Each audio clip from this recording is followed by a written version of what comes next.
We're learning about the 5 pupils of Rabbi Yochanan ben Zakkai. Rabbi Yochanan ben Zakkai, we talked about this before, but he was present in the destruction of the Second Temple. And his pupils smuggled him out. And he went to the chief general over there. And he said, they smuggled him out in a coffin. He went to the chief general of the Romans. And he said, Your Majesty, you are the king. And all of a sudden somebody came and said, listen, from Rome, they declared you to be king. So he said, the general said, well, no, I'm king and you foretold it. I'll give you anything you want. So he couldn't say, just leave Jerusalem alone. He was afraid that he'd say, you ask too much, I'm not going to give you anything. So he said, give me all the wise men. Give me Yavne and all the wise men of Yavne. So he gave it to him. So he had a lot of pupils, Rabbi Yochanan ben Zakkai. And eventually the whole Torah becomes established because of him. Yochanan ben Zakkai. Yochanan ben Zakkai had 5 general types of pupils. Remember we learned that before? Let's go back. Rabbi Yochanan ben Zakkai had 5 pupils, Chamisha Talmidim. Who are they? Rabbi Elazar ben Hyrcanus, Rabbi Yeshua ben Hananiah, Yossi HaKohen, Rabbi Shimon ben Nathaniel, Rabbi Elazar ben Aruch. Let's just take the first 2 today. We have Rabbi Elazar ben Hyrcanus, and that's Eliezer ben Hyrcanus, and Elazar ben Aruch. So he says, what about Rabbi Eliezer ben Hyrcanus? Says he's like a boer sud, like a lined pit, a pit that's lined with like tar or whatever. She'enu mabet tipa. It doesn't lose even 1 drop. And let's say the last one, that's Rabbi Eliezer ben Hyrcanus. Rabbi Elazar ben Aruch. He said he's like a mayan amizgaber. He's like a well that increases. So Rabbi Eliezer ben Hyrcanus, it says that he is like a pit that whatever you put in it, it stays there. In other words, all the Torah learning that he has ever heard, it's kept by him. He remembers everything, doesn't forget anything. And a walking encyclopedia of walking Talmud, knows everything. What about Rabbi Elazar ben Aruch? He said he is like a wellspring that's always increasing. Now, a well that you put water in and it keeps what it gets, but it doesn't make anything new. And Rabbi Elazar ben Aruch, he keeps renewing more and more water. More and more water. Okay. Good. Remember those 2. We'll talk about the other 3 in the middle tomorrow. And this is going to be sort of relevant to us. These are ideas from the Lubavitcher Rebbe.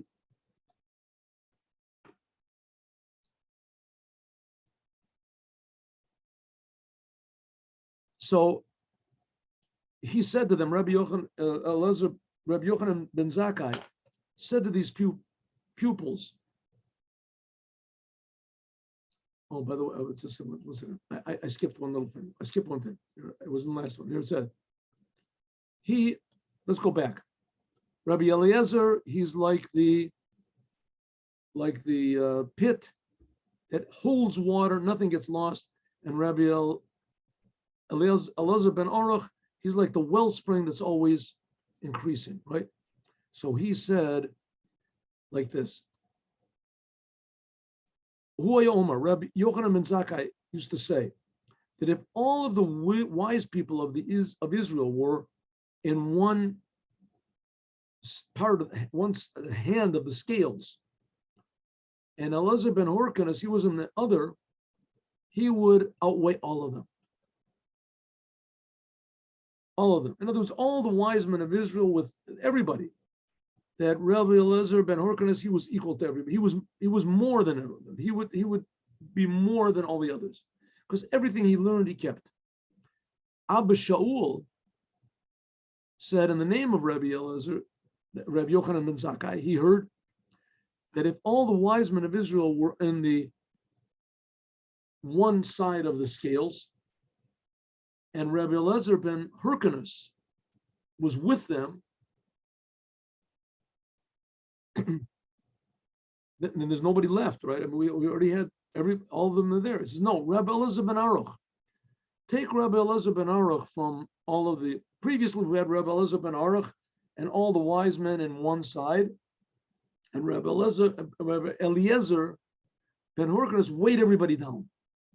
And now he is saying, but in the name of Abba Shaul, almost the exact opposite, that if you have all the wise men of Israel in one side of the scales, and even Eliezer ben Hyrcanus, that before we said he was weighed more than everybody else, his merits were greater than all the other wise men, with Rabbi Elazar ben Aruch included, he would be weighed him down. Now he says no, that if you take all the wise men of Israel and Rabbi Eliezer ben Hyrcanus with them, the Rabbi Elazar ben Aruch, he would weigh them all down.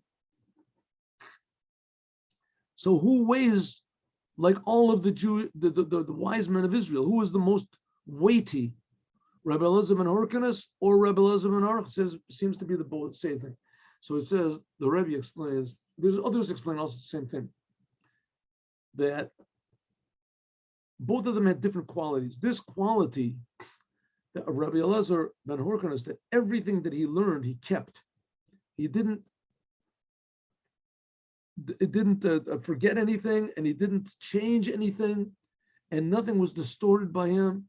Everything was clean, just like it was put in. This is amazing. This is like the level of a tzaddik. Pure godliness. Whatever goes in, that's what comes out. Rabbi Elazar ben Aruch, so that's the most valuable thing. On the other hand, Rabbi Elazar ben Aruch, he had a totally different quality. His quality was like a Baal Tshuva, a person that he makes something new. He adds on to what there is. As far as renewal and changing the world, as there's nothing like Rabbi Elazar ben Aruch. Rabbi Elazar ben Aruch, he's the greatest. Okay. Now, so each one, in other words, each one had his own quality. Rabbi Eliezer ben Hyrcanus, he was like the example of a tzaddik, totally pure, holy Jew. And Rabbi Elazar, he was the example of the Baal Tshuva.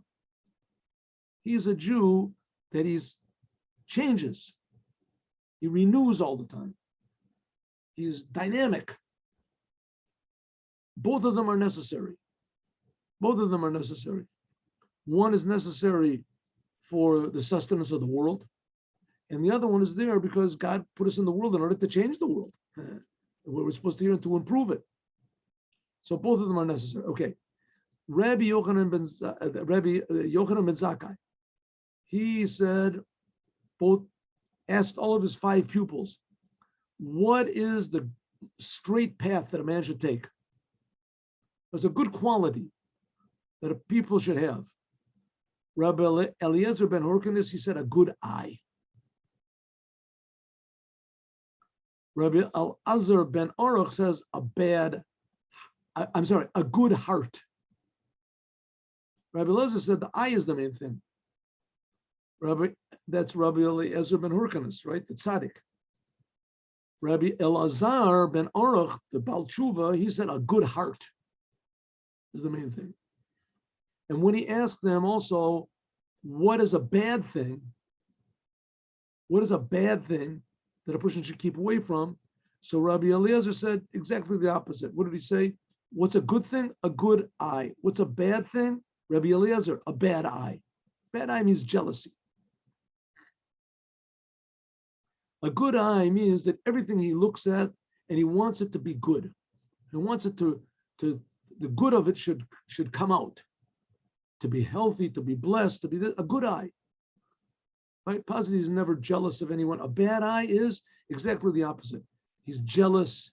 Everything that he looks at, if it's good, he doesn't want it to be good. Right? He wants either that it should be destroyed. In any case, he wants to be better than everybody else. If it means pushing the other guy down, he's willing to do that also. That's a bad eye. Jealous, anger. That's what did Rabbi Elazar say? He said a good heart, not the eye, the heart. To have a good heart, that's the most important thing. And what did he say is the bad thing? Is a bad heart. What is a good heart? A good heart, it's almost the same thing as a good eye, but it's not. It's not. A good heart means that he wants to increase others. He wants to give love, give out to others love. An eye, good eye means that what he sees, he wants to see good things in everybody. See good. But a good heart means that he wants to give love. He wants to increase all the time. Like the eye is more or less static. The heart is always moving. It's warm. The eye is cold. So that's the two ways of looking at the world we had before. One way is that he wants everything to be good. Rabbi Elazar, he wants everything to be better. That's the idea of a good life. And according to Kabbalah, the eye corresponds to Chachma. Chachma is maintaining things how they're supposed to be from their source. And the heart, that's what's called Bina. Bina means to understand something from something else, to bring out new ideas constantly. That is the difference between these two. We should embrace both of these attitudes toward life, that everything that is good in the world, we want it to remain good. We want to see the good in everything. And have a good heart means we want to bring out good, even if it's not seen, things that are not there. On the surface, we want to bring it out so that it'll be visible and revealed. That's the idea of the Baal Tshuva. As we'll talk about more, God willing, tomorrow. Thank you very much. See you tomorrow at 8:15.